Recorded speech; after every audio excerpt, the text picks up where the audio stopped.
Xavier Breton, une semaine après les présidentielles, quel est votre état d'esprit? Une semaine après les élections présidentielles, il y a toujours bien sûr ce sentiment de déception. On a bien vu que la défaite de Nicolas Sarkozy, c'est d'abord aussi une défaite d'un dirigeant européen, comme il y en a eu dans tous les autres pays européens, et bien qui est sanctionné par rapport à la crise économique et financière. Et malheureusement, le président français n'a pas échappé à cette sanction. En même temps, c'est le deuxième point, l'écart est serré, puisque effectivement on est dans le 51,5, 48,5.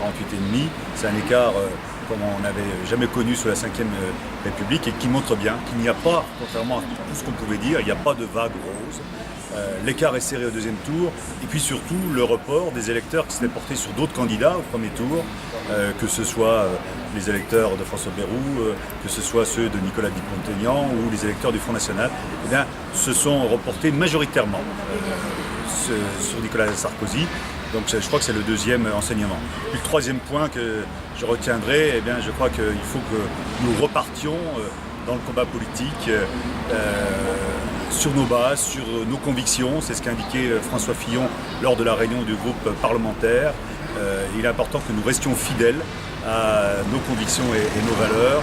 Et c'est à ce titre-là que nous pourrons gagner aux élections législatives les 10 et 17 juin prochains.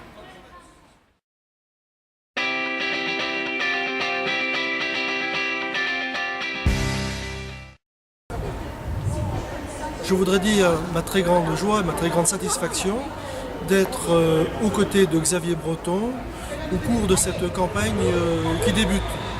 Nous avons la chance d'être dans une circonscription qui est restée très favorable à Nicolas Sarkozy, qui témoigne une confiance dans les valeurs qui ont été portées par le président sortant et qui sont aujourd'hui reprises, qui vont être déclinées tout au long de cette campagne par Xavier Breton sur l'ensemble des communes de notre circonscription.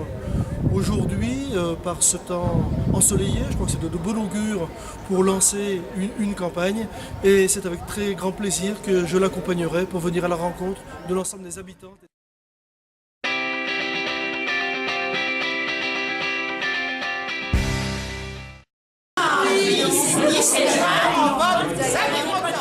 Alors, on croit à la victoire de Xavier le 10 et 17 juin.